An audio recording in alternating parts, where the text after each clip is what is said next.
Les mesures restrictives imposées au Zimbabwe obstaclent à la réalisation des objectifs de développement durable. C'est le constat du président zimbabwéen Robert Mugabe à la tribune des Nations Unies ce jeudi 22 septembre 2016. Depuis 2002, les États-Unis et l'Union européenne ont institué des sanctions à l'encontre du Zimbabwe qui comprennent un embargo sur les armes et la suspension de la coopération au titre du Fonds européen de développement. Le plus grand obstacle à la réalisation du programme 2030 est le fardeau que représentent des sanctions haineuses imposées par des puissances hégémonistes et néo-impérialistes parmi nous.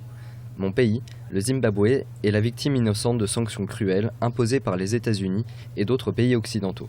Au Zimbabwe, ces sanctions ont abouti à une hyperinflation et au chômage de masse qui atteint les 80%. Par conséquent, le gouvernement zimbabwéen a été contraint de renoncer à la devise nationale à l'intérieur du pays et à adopter une nouvelle monnaie indexée sur le dollar ce 15 septembre 2016. Je réitère mon appel adressé au Royaume-Uni, aux États-Unis et à leurs alliés afin qu'ils lèvent les sanctions illégales, injustifiées, imposées à mon pays et à mon peuple. Nous devons tous être liés par les engagements que nous avons pris à l'égard du programme 2030, dans le cadre duquel nous avons tous décidé de renoncer aux sanctions à l'heure du dialogue.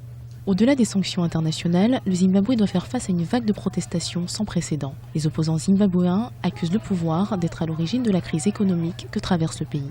Des accusations partagées par le dirigeant du Botswana, Seretse Khamayan, qui considère que le Zimbabwe est source d'instabilité dans la région, en raison notamment des centaines de milliers de Zimbabwéens qui cherchent refuge dans les pays voisins.